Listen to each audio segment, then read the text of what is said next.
for example, cooler or heater. Yeah, this a kind of type of heat exchanger.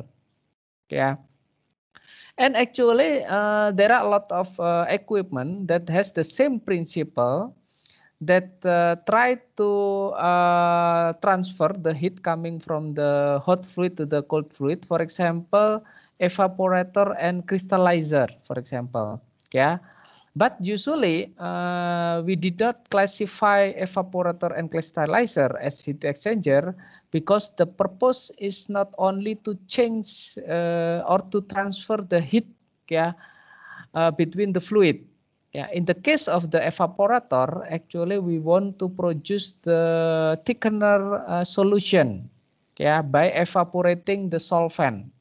Yeah, but the principle is the same. Yeah, we supply the what is the heat, yeah, to the system, yeah, and it will evaporate the solvent. Yeah, similar actually with the crystallizer. Crystallizer also has the same system like that one. Yeah, but at the end for the crystallizer, we will produce the crystal product or solid product. Yeah, but the principle is the same. We supply the heat, yeah, to the system or to the crystallizer, and we evaporate the solvent. Yeah, by evaporating the solvent, so it means there will be a condition that the saturation, yeah, will be higher compared to the saturation index. Yeah, so the concentration of the particles, so concentration of the component will be higher than the solubility, yeah, or saturation index. So it will produce a solid product. Yeah, that one is in crystallizer. Okay, and then for the concept itself, yeah, for the evaluating heat exchanger, we will have two mathematical equation. Yeah, this mathematical equation actually used to of the heat transfer inside the heat exchanger quantitatively. Yeah, so quantitative it's mean that you mean that you have the exact value of that evaluation number. Yeah, the first equation that we use is Q. Yeah, this is the first equation. Q equal to mCp dt.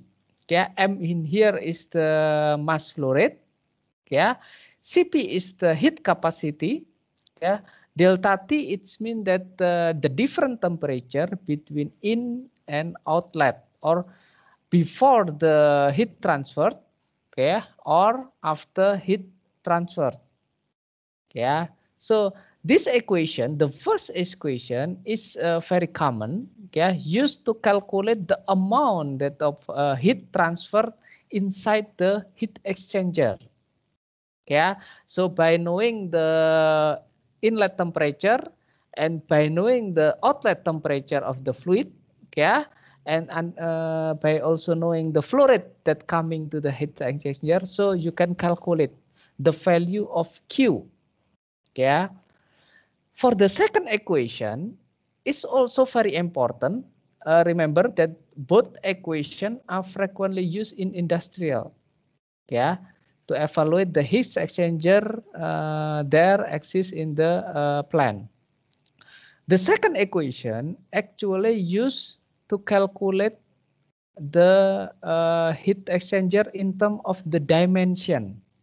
Yeah, Q equal with U multiplied by A multiplied by delta T LMTD. LMTD stand for logarithmic mean temperature difference. Yeah, the important parameter in this equation X actually is U multiplied by A. What is the meaning of U multiplied by A? It's mean that is this parameter, okay, or A in here, it's mean that the surface area in here, this is the surface area that you have to provide in heat exchanger in order that the heat will be transferred from the hot fluid to the cold fluid. Yeah, so it required a place or it's required a system that you have to provide in terms of the A, which means that it will provide the contact between the hot fluid and cold liquid.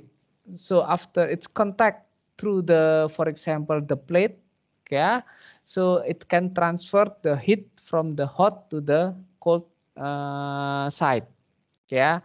So in terms of heat exchanger, the value of U multiplied by A, we will be different one equipment to the other equipment in terms of heat exchanger.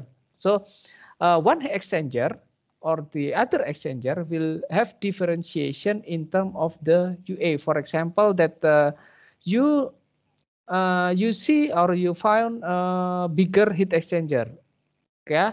The second one is smaller than the first one, yeah. So in that case, yeah, you can imagine that the value of U multiplied by A, it will be different. In the bigger heat exchanger, the U multiplied by A of this first heat exchanger will be greater than the U multiply A of the second heat exchanger. Yeah. So the term of the U multiplied by A, yeah, is also dynamic. Yeah, it will change based on the performance of the exchanger. For example, something like this one. Yeah, frequently that heat exchanger, for example, for the cell and tube, yeah, sometimes the tube has a plugging phenomena. Yeah, plugging it means that there will be liquid transferred through that tube. Yeah, the number of tube that have plug for every year, for example, in refinery, yeah, in the case that your system has around 300 or 500 tubes inside the heat exchanger, okay, usually you will have around 3 until 5 tube block or plug for every years, yeah. Because why? As you know, that is during the heat exchange, so many phenomena happen there. Yeah, for example, the formation of the solid, yeah, or the scaling, yeah, and also corrosion, yeah, and other phenomena also happen in it. So that's become a reason, become the problem. Okay, and sometimes that in certain time it can make a blockage or plug the tube. Yeah, as you know, the tube is usually has the diameter is very small. Yeah, sometimes it's only 1 centimeter or less than 1 centimeter, 5 millimeter, and etc. So again, it's depending on that condition, yeah, the density of the fluid, the viscosity of the fluid, the temperature operation, and etc. So it can create a problem. Okay. So when we evaluate the heat exchanger, so we rely on that U multiplied by A. So in the case that you're calculated, okay, or your requirement of A is lower than the A that provided by heat exchanger, so it's mean that your exchanger will able to handle that fluid, will be able to transfer the heat from the hot fluid to the cold fluid. Okay, so again, you evaluate the value of U multiplied by A. Okay, actually that we will learn about how evaluate the exchanger, okay, in next year in the course of what is plan evaluation. Okay, so in terms of heat exchanger, okay, different type of exchanger actually have different efficiency value. Yeah, and it's usually also have different pins number. Yeah, what is pins number? Pins number is actually the difference between the minimum difference atau the closest difference between hot fluid and cold fluid. Yeah, this is very important. Yeah, because that every type of heat exchanger has different value in terms of the pins. Yeah, for example, for the double pipe, yeah, double pipe heat exchanger, they usually have the pins is around 20 degrees C. Okay, what is the meaning of 20 degrees C? So it's mean that this is the closest difference between the hot fluid and cold fluid in terms of temperature. Yeah, so it's mean that if you supply the heat, yeah, for example 80 degree, yeah, so the highest temperature that can be achieved by your cold fluid is around 60. Yeah, so again, this is very important in terms of the pinch, yeah, which is the difference between hot fluid, the temperature different, yeah, between hot fluid and cold fluid. Yeah, more complex heat exchanger will have clauses in terms of the pins. For example, the shell and tube. Shell and tube, it can be have around 5 degrees C. Yeah, and then spiral wound heat exchanger. Yeah, it around have 2 or 3 degrees C in different in terms of pinch temperature. Yeah, why pinch temperature is very important? Yeah, because it will it will define the efficiency. If you have closest pinch temperature, so the efficiency will higher. Yeah, so it's mean that if you want to heat or you want to reduce the temperature, yeah, you don't need a lot of fluid to do that one. Okay, why? Because the efficiency is high due to the small difference in terms of the pinch temperature.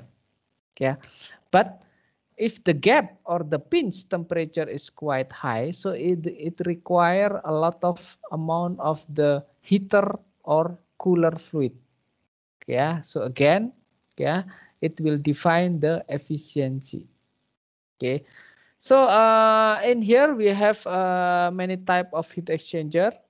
Okay, there is a jacketed heat exchanger, double pipe heat exchanger, cell and tube heat exchanger, plate frame heat exchanger, and spiral wound heat exchanger. Okay, let's look at the what is the YouTube related with this heat exchanger. So I will stop sharing, but I will use, okay, wait a moment. I will use the computer sound as well. Okay. Okay.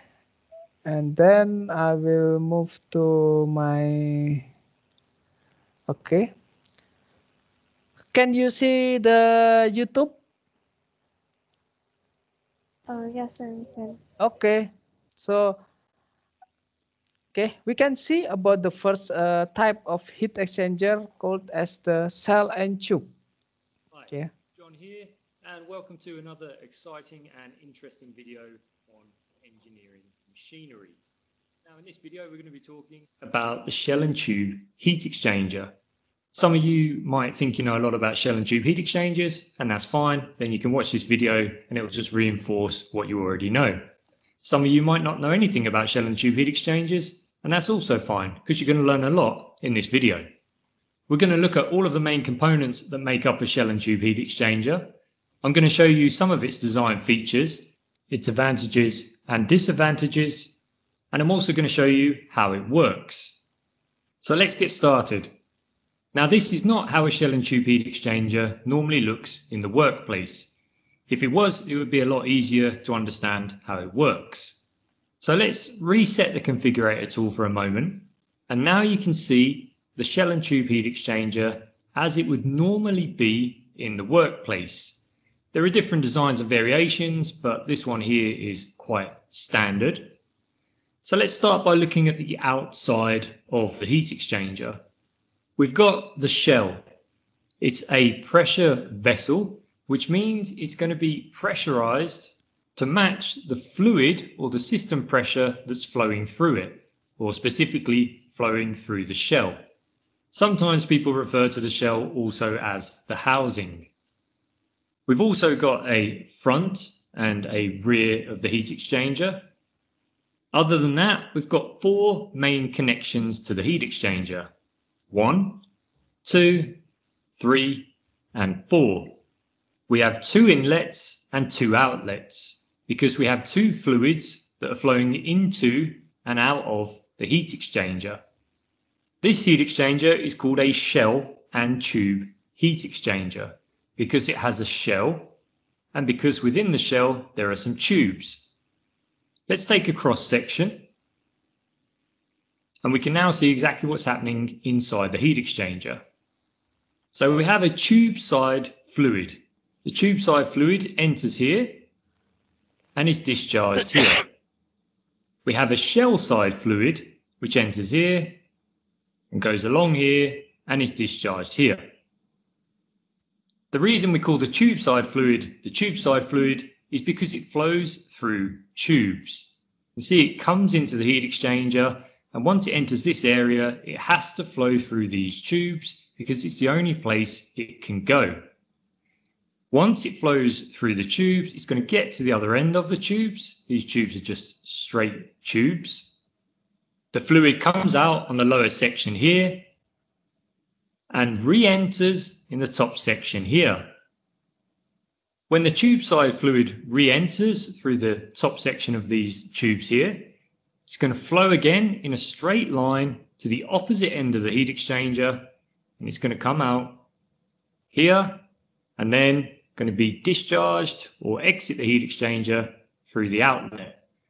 That is the flow path of the tube side fluid.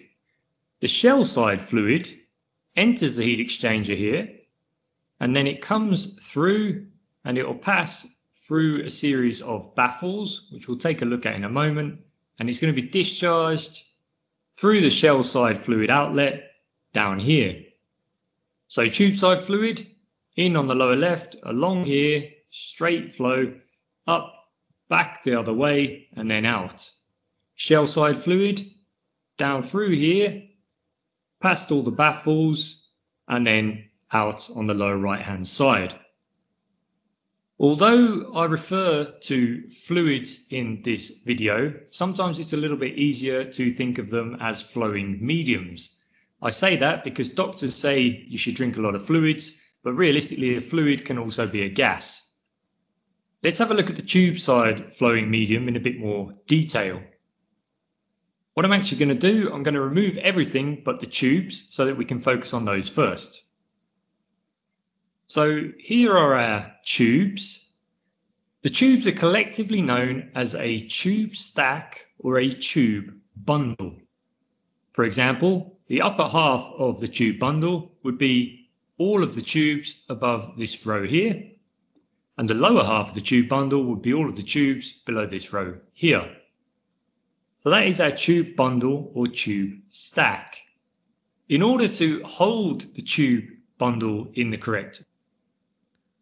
Okay, this is the video is related with the shell and tube heat exchanger. Okay, you can continue the video. Yeah, after this class, just put the keyword of heat exchanger, shell and tube in your YouTube. Yeah, probably you can find a lot of video related explanation of how shell and tube exchanger works. Yeah. And then the second type of the heat exchanger, yeah, this is quite complex, yeah, but we will have a more complex one, yeah. For example, this one, so called as the plate frame heat exchanger, yeah. So let's take a look about the plate frame heat exchanger, yeah. In this video, we're going to be looking at the plate heat exchangers. They're often referred to as PHEs, PHXs, or sometimes just HX or HEX. Now, plate heat exchangers are very common. They are used extensively in building services and manufacturing. The reason they are popular is because they are very compact, they're very efficient, they're easy to service, they need very low maintenance as well. Their purpose is to transfer thermal energy from one fluid in one system to another without the two fluids mixing together. For example, in building services, you might want to transfer heat from a primary loop connected to a boiler over to a separate secondary loop, or maybe in a district heating network. Or in manufacturing, you may want to cool down some oil and use water to cool that down, but obviously you don't want to mix the oil and the water together. Now, if we pulled one of the heat exchangers apart, we're going to have a look at some of the main components here. So we've got the end plates here, or the front and back cover, and these are made from usually a mild steel, and they're very strong. They're there to hold everything together. Then we've got the nuts. These attach obviously and tighten up onto the tightening bolts. The tightening bolts, they fit in, there's some grooves in there, and they'll run the entire length of the heat exchanger. And the bolts are tightened on these, and that will compress all the plates together and squeeze the gaskets against the plates to make the heat exchanger completely waterproof or leak proof. And then wedged in between there, we've got the plates where the heat transfer occurs, and we've also got the gaskets which sit in between the plates, and that's what gives it the seal. Larger heat exchangers will also have this supporting bar at the top and the bottom, and you can see here that the case and the plates, they just slide along there, and there's various ways that they can come off. Either they twist, these ones would be too big to twist off, but there's a section removed at the back where these will just drop out. But the smaller ones, these will just slide in and out. Now you can see a real plate, a heat exchanger plate there on the screen. Now these are typically made from steel or titanium, and you can see they've got this pattern grooved into them or stamped into them. These patterns are going to strengthen the plates. Obviously they're incredibly thin, and they're also going to increase the heat transfer surface area, as well as creating a very turbulent flow inside them. So it's not smooth. All the water has to rubble across these and come out very rough and turbulent. Now between the plates, we've got the gaskets here, just this rubber gasket, and that is attached to the face of the plate. And the purpose of the gasket is to ensure a tight fit and to prevent leaks. The gasket also allows or prevents the flow of fluid into the sheet. You can see here, so in this section here, we've got the rubber seal coming across and a double seal on this one, so that no fluid in this can leak out or flow in, as well as this side, whereas here there is no gasket there, so the fluid, if it entered here, it could flow down and come down and enter into this one here because there isn't anything there. Same as this one, the fluid can only come out of here and travel up and then into this section here, into that.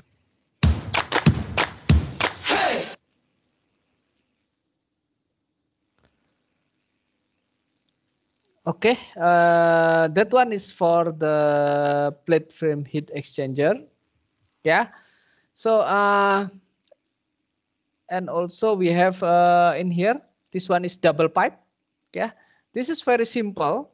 Yeah, simple system of how to transfer the heat from the cold fluid, from the hot fluid to the cold fluid. Actually, that you have two pipes.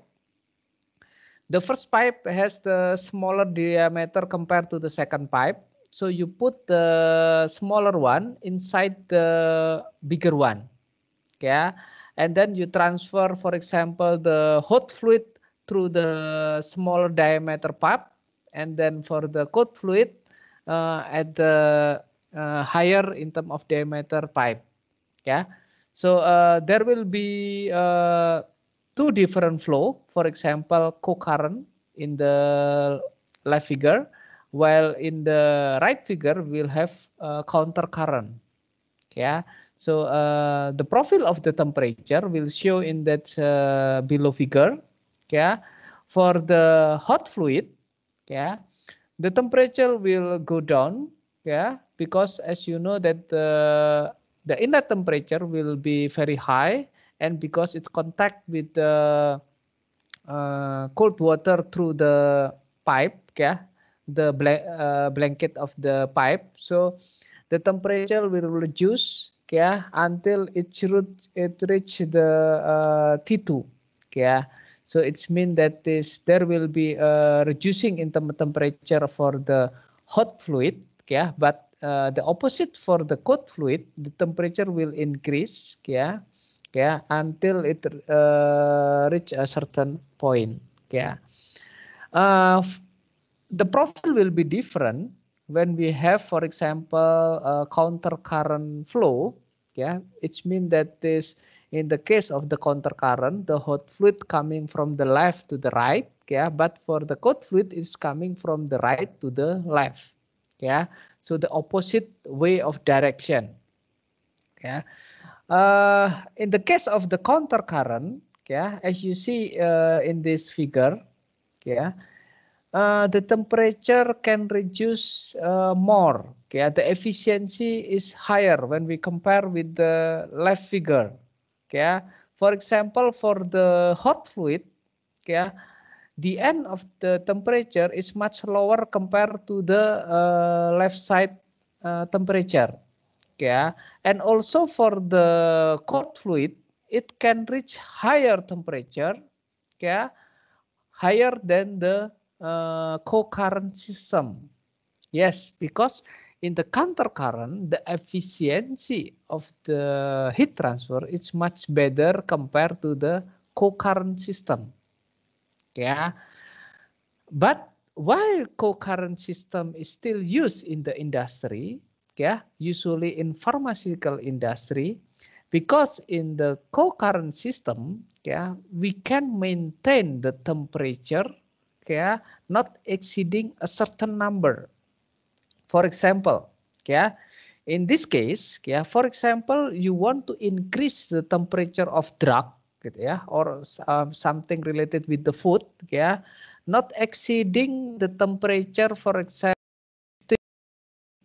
yeah, to increase the temperature not exceeding to 60 degrees C, so you just provide a heater, yeah, that at the end the temperature is around 60 degrees C.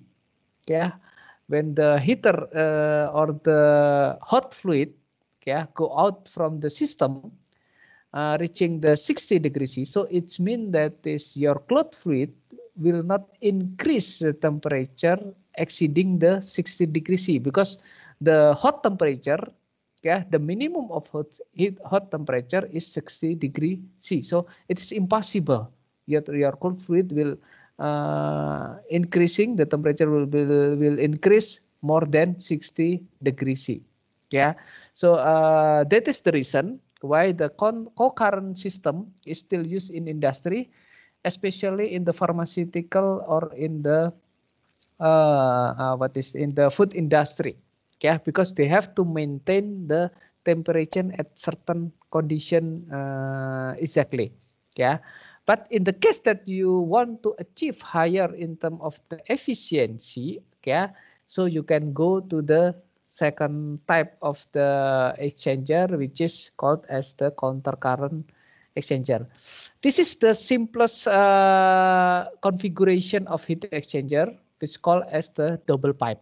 So just you have the two type of pipe, smaller diameter and then bigger in terms of diameter. Put the smaller diameter pipe inside the bigger one, and then you transfer the cold fluid and then hot fluid there.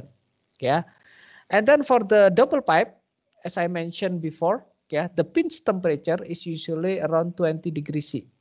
Yeah, so it means 20 degrees C means that the delta T2, yeah, in here, yeah, it's around 20 degrees C. It is very difficult, yeah, to have the smaller one, yeah, less than 20. And usually the gap, this one is why it's very difficult to have this one, because you can imagine, yeah, the transfer of the heat is only relies on the blanket of the smaller pipe diameter.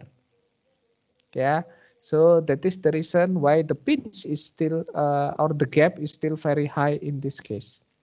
Okay, and this is the schematic for the shell and tube, and usually this one is called as the reboiler. Yeah, in the previous course related with the column, yeah, we already have this figure also, and usually located in the bottom of the column, yeah, for the distillation column, called as the reboiler. Yeah, a reboiler is also type of the shell and tube. Yeah, you can have a tube bundle in here, yeah, and also there is a shell, yeah, a very big shell in here, yeah, and then because the contact in here provided by a higher number in terms of the A or surface area, so we can achieve the more smaller gap between cold fluid and hot fluid. In the previous, in the double pipe, we have around 20 degree, but for the cell and tube, it can reach around 10 degree C. So it will be smaller. Why we can provide that smaller number? Yes, because in this case, you make the flow and then you create the flow inside the pipe, which has although the diameter is small, but because the number of the pipe is quite a lot, so you can provide a higher number in terms of surface area. And again, this surface area parameter is very important as a media to transfer the heat from the hot to the cold. This one is for the cell and tube, and then this one is the name of the section in the cell and tube. And then this one is the modest one. The technology, the advanced technology for the heat exchanger. This technology is usually used in the LNG industry, liquefied natural gas. As you can see in here, it will not use the tube, but it will use a kind of ribbon or the kind of the very small pipe, a small tube. So this one is very flexible one. The diameter is very, very small. Smaller than the conventional cell and tube. Because of that, so this system, so-called as the spiral wound heat exchanger or SW heat exchanger, it can provide a larger value in terms of the surface area. Why? Yes, because this tube is very, very small. So but this system is prone to have a plugging. So that is the reason why we cannot use the spiral wound heat exchanger in the refinery. Because if you use there, so it means that frequently that the system will plug, will have a blockage. So it's usually used in industry that the fluid is classified as a clean fluid. For example, natural gas industry. In natural gas industry, for example, if you already remove all of the impurities, so it will contain only, for example, C1, C2, C3, C4, and small amount of C5. And then you liquefy that one. So there will be no problem related with the plugging. Related with the solid formation. So that is the reason why this type of heat exchanger is usually used in the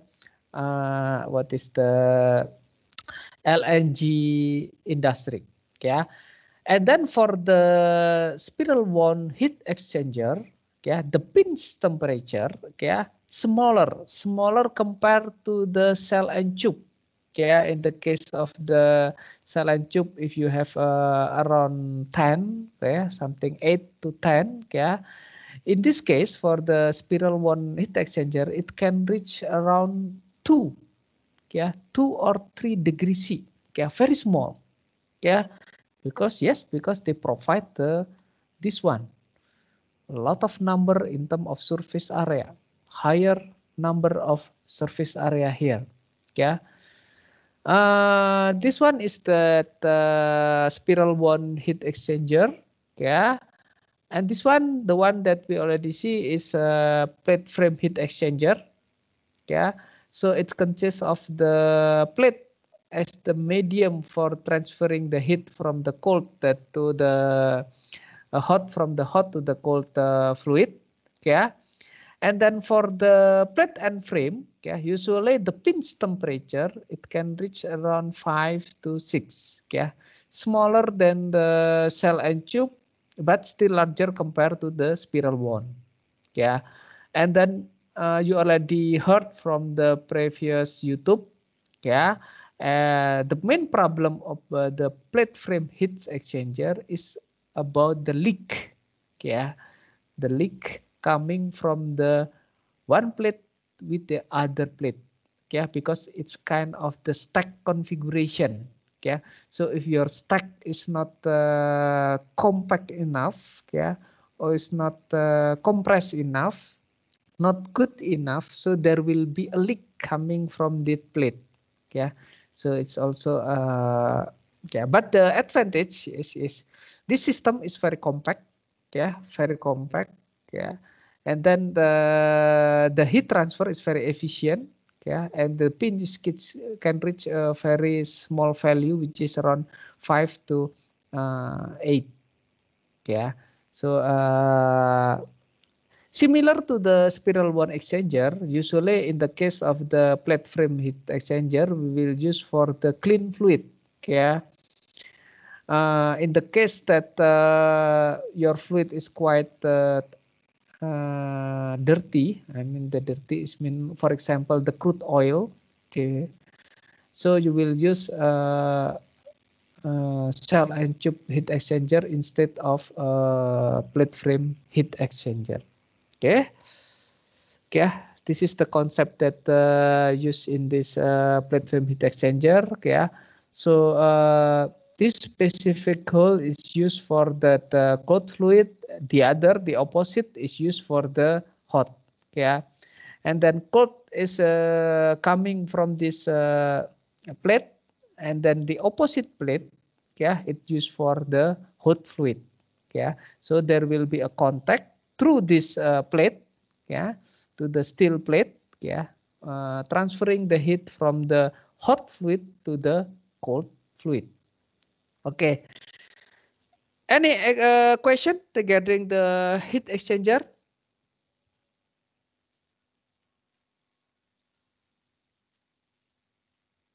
No question? I think no, sir. Okay. If there is no question, I hope the explanation is related with the exchanger is clear. Okay. So I will move a bit. Okay. Actually, it's the same concept, but we are not classifying this equipment as a heat exchanger. Okay. Which is evaporator and crystallizer. Okay. Let's look at first to the the video that we have related with the crystallizer and evaporator. Yeah, I think I will use the video that I already gave to you. Yeah, last night. Yeah, related with the evaporator and the crystallizer. First, take a look at the crystallizer. Yeah, crystallizer is used to produce a solid product, yeah, or crystal. Yeah, the unit is something similar between crystallizer and evaporator. Yeah, so a kind of the circular system. Yeah, there is a circular system in here. Yeah, and then for the some industry, yeah, it's very big. Yeah, so it consists of okay, I will stop in here. Yeah, there will be a main 3 section in here. The first section is actually the inlet and outlet system. Yeah, yeah, inlet and outlet system. Yeah, inlet is usually located in the bottom. Yeah, and then the outlet above the inlet. Okay, because the reason why the inlet is located in the bottom, okay, the inlet has less concentration compared to the the above section. Yeah. So in order to avoid the withdrawal of the inlet, yeah, so we put the inlet more in terms of the location, yeah, lower compared to the outlet. Yeah. The second section is actually the heat exchanger. Yeah.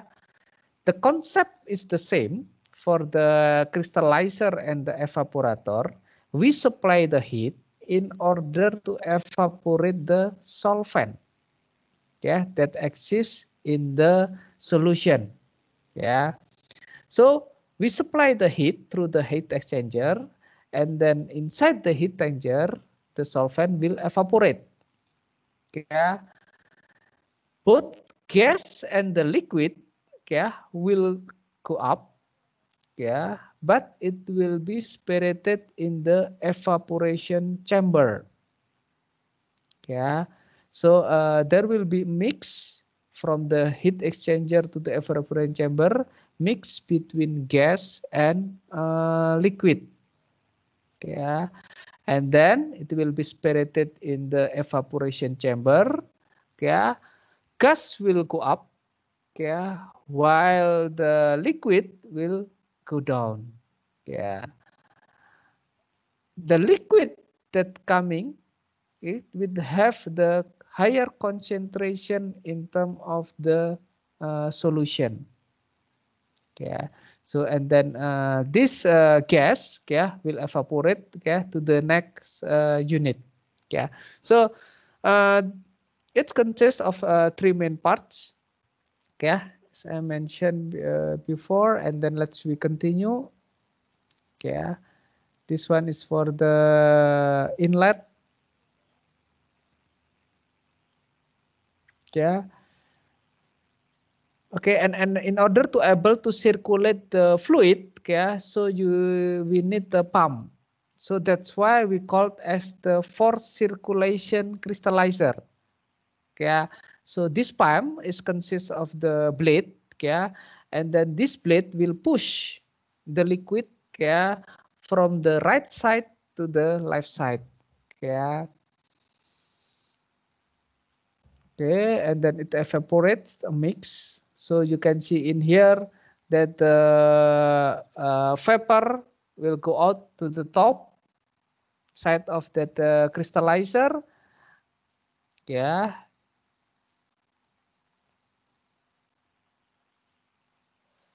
Sometimes we put also vacuum, yeah, for the both crystallizer and then evaporator. Why we provide vacuum? Remember that in the lower pressure, yeah, we will have a lower boiling point, yeah. So it's mean that if we can have a lower boiling point, so it's mean that the temperature for the evaporation will be lower. So the consumption of the energy, it will be less because to achieve the lower boiling point, you only require small amount of the heat. Yeah. So that is the reason why usually we provide a vacuum system in the crystallizer and evaporator. Yeah. And then this one is the almost the same driven tube baffle crystallizer. Yeah, tube baffle it's mean that is almost the same with what is cell and tube system. Yeah, so this is the term that we use actually for heating system. Yeah. For the equipment actually is almost the same in here. Yeah. So you will have the what is the inlet system, inlet and outlet system. You will still have the pump. Yeah. And you have the evaporation chamber. Yeah. You still have the heating area or heating system. Yeah. Still, we use the evaporation chamber that in here that we can separate between the solvent that evaporates, yeah, producing the gas, yeah, or producing the vapor. Okay, and then this one, the crystal product that produce from this system.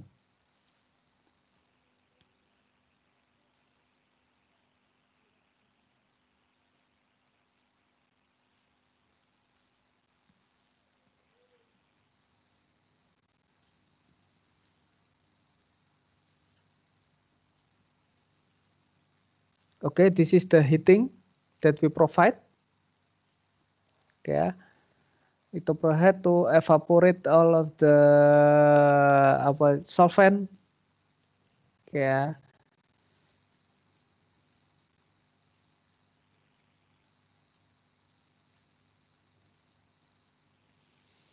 And this is evaporator. Okay, from the name of the evaporator, we will understand that the function of this equipment actually to evaporate the solvent. Okay.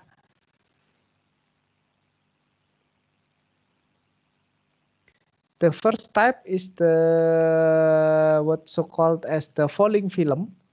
Okay. So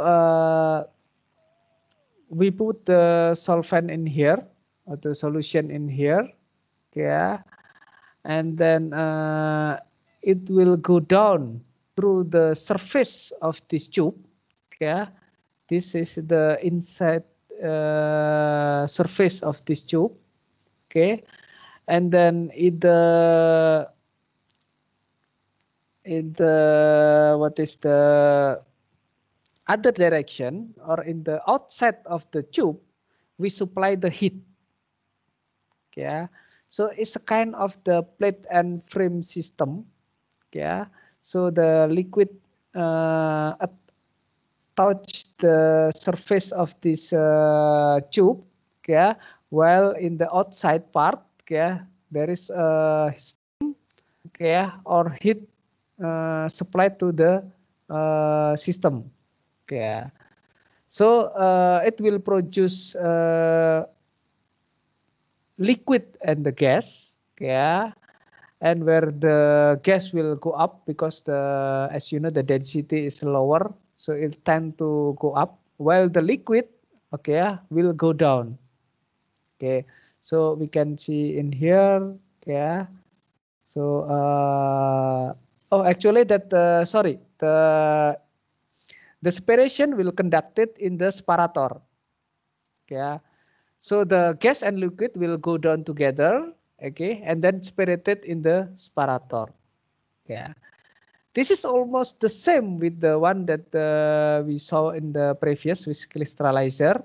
So it consists of heat exchanger, and then the evaporation chamber or the separator chamber, yeah, the inlet outlet system, and also force circulating by pump. Yeah, so you can see in here.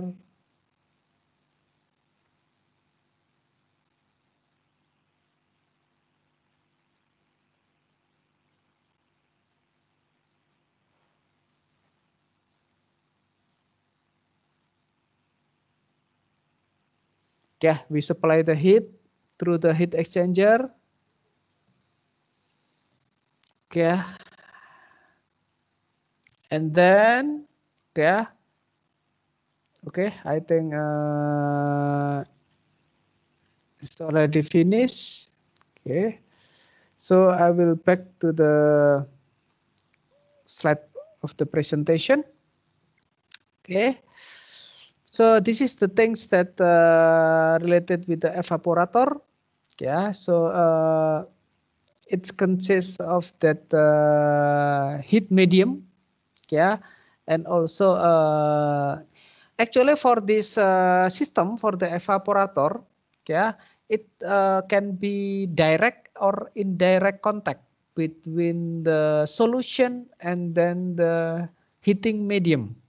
Yeah, so in the case of the direct contact, so we inject the steam, for example, the steam, yeah, to the solution, and because the solution, the steam is has a higher in terms of the temperature, it will heat up the solution.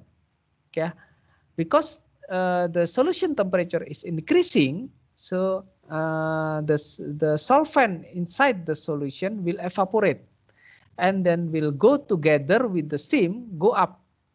Yeah, and then because of that, the product, yeah, the liquid product will have small amount in terms of the solvent. Yeah, this is for the direct contact between the steam and then the solution. But we can also provide the indirect contact, which means that is if we don't want, yeah, to for example, to make a contact, direct contact between steam and then the solution, we can have for example, the system similar like shell and tube, the one that we show in the video. Yeah, so there will be no direct contact, but still, because we provide the energy, this energy is used to evaporate the solvent inside the solution. Okay, and then the solution will change form from the liquid to the vapor, and the vapor will go up, and then at the end, at the bottom, the liquid will contain smaller solvent concentration. Okay, is called as the thickener solvent or thickener solution. Yeah, this is the type that we can have. Yeah, the arrangement of the heating system. Yeah, whether we will use this kind of system or B system or C system. It's just the way how we heat up the solution in this case. Yeah. This figure, this fourth figure is so-called the multi-effect evaporation. Because there is a word multi, so it means that the evaporator will be more than one. Yeah. There are A, B, C, D configuration. Yeah. For the A, it means that is a co-current system. Yeah, which means that in this co-current system, yeah, the feed and the heat is coming from the same source. Yeah, so it's coming from the same evaporating unit. Yeah, please look at it, figure A. Yeah, feed, which means that is content of the solution, which is the concentration of the solvent is quite high in here. Yeah, goes to the first evaporator, and then we inject steam, yeah, through the heat exchanger. What happened in here? Yeah, so it will evaporate the solvent, yeah, and then it will go out from the top side. Yeah, while the solution, yeah, less solvent, yeah, it will follow this bolt line. Yeah, in this follow, if it is what is thick line in here, yeah, go to the second evaporator. Okay, the vapor that produced from the first evaporator will go to the heat exchanger.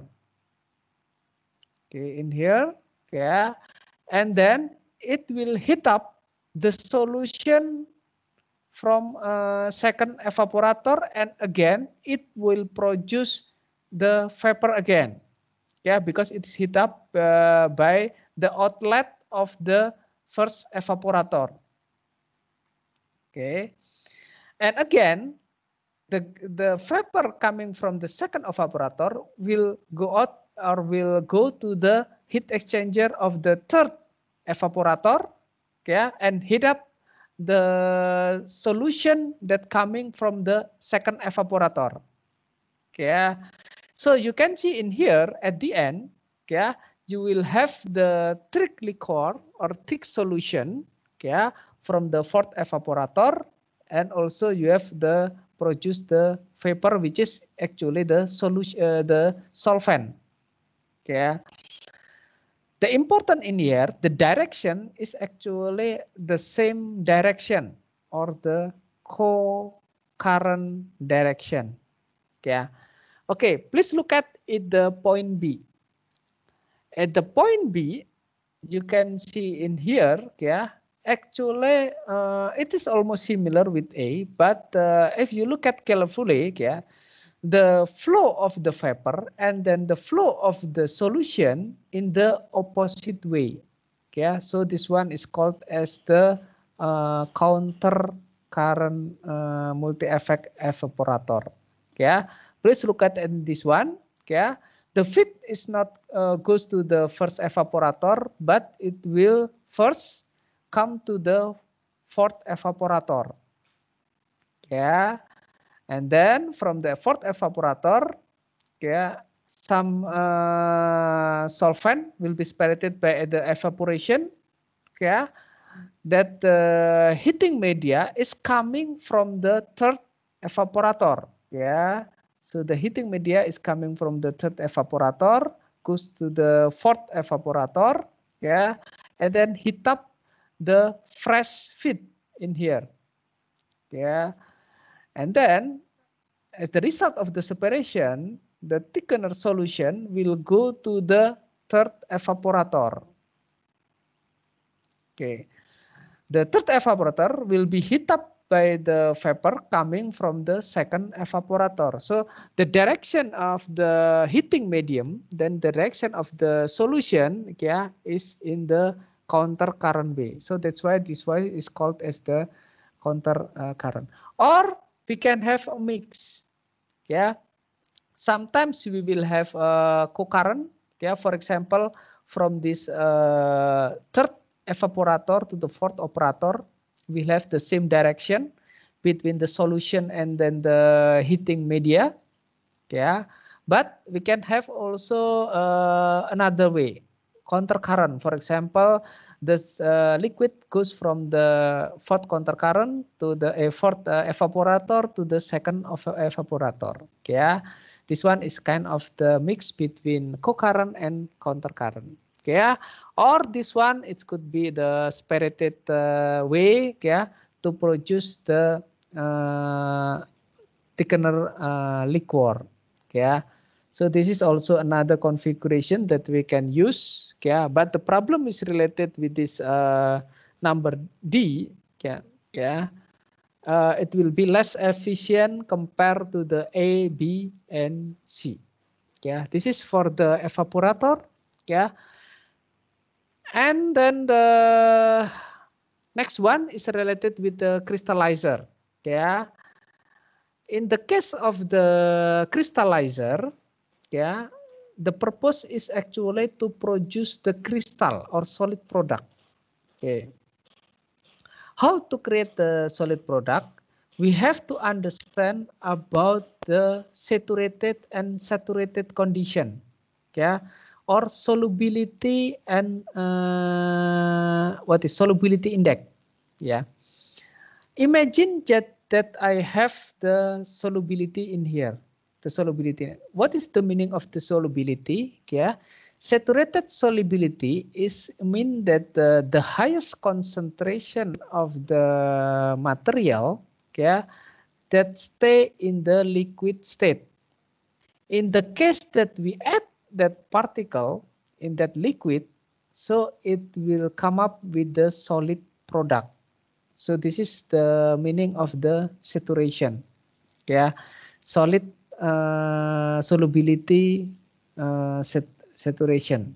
Yeah, so it's mean that is the we can make a line in here. Yeah, it's related with the what's the solubility itself. Yeah, and solubility is usually as a function of the concentration and temperature. Yeah.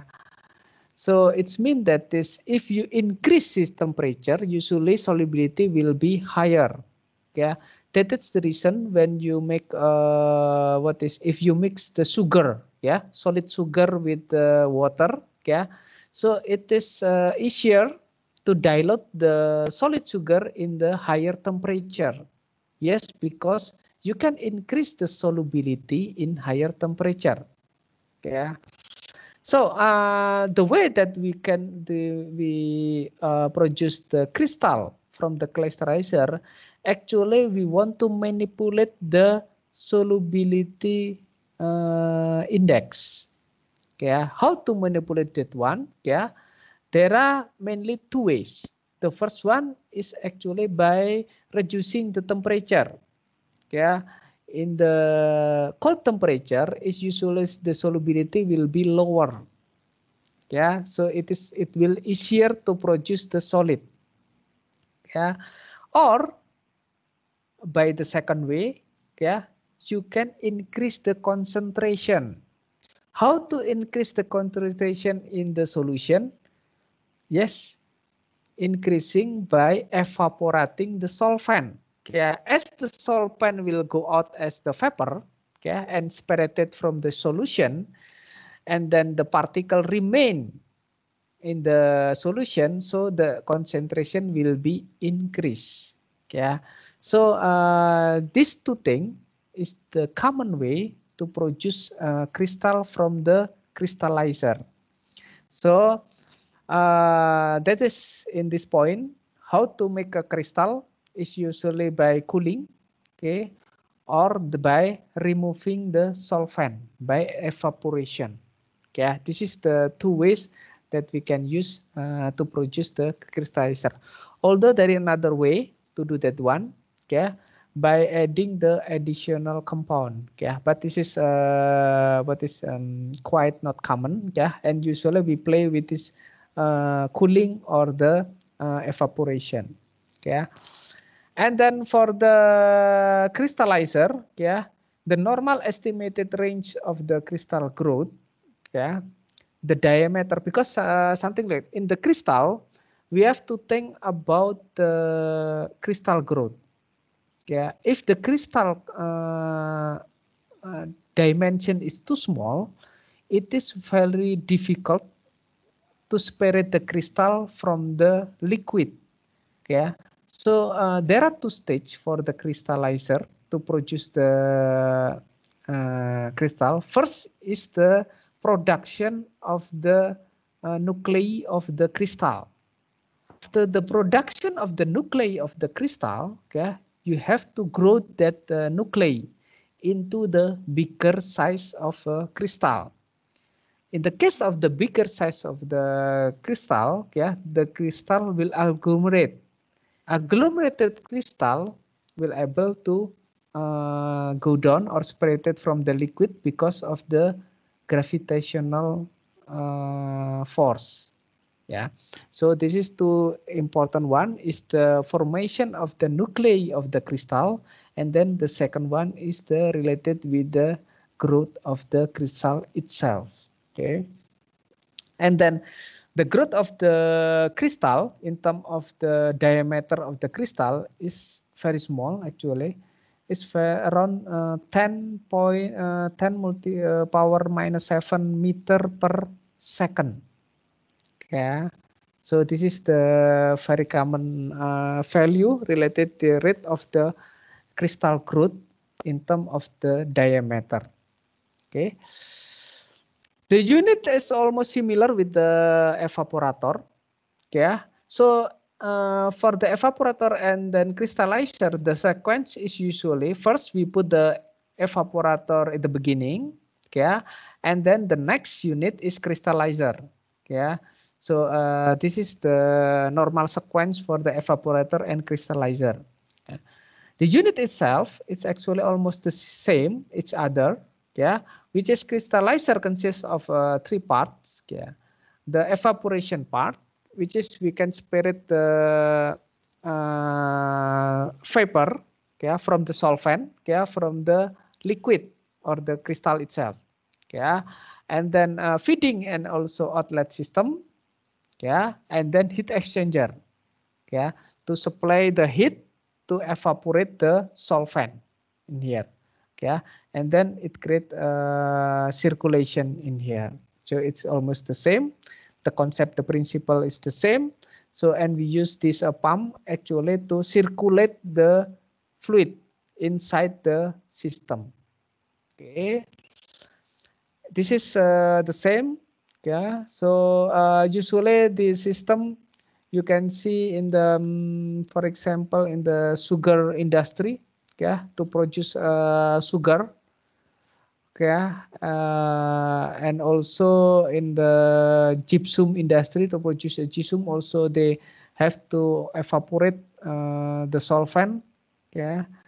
So sometimes in abroad we can see this one to produce salt, yeah, but Indonesia is not common because usually in Indonesia we will use the atmospheric evaporation by sun, yeah, to produce the salt, solid salt, yeah.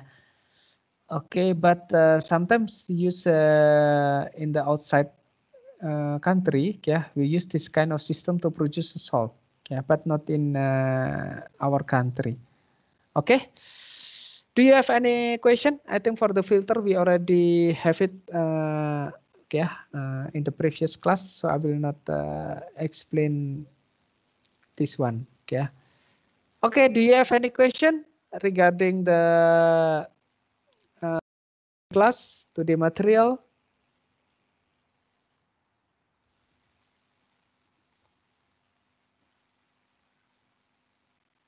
Clear enough, sir, I think. Okay, clear enough. Okay, if it's clear enough. So I think for today we can finish the class. Okay, and then if you have any question still that you can send it through our WhatsApp group. Okay, and then if there is no more question, thank you for your attention and have a good day. Thank you, sir. Have a good day too. Okay, you're welcome. Thank you, sir. Yeah. Have a good Okay, day. remember, yeah, to have Thank you, examination sir. for next week. Okay, thank you very much.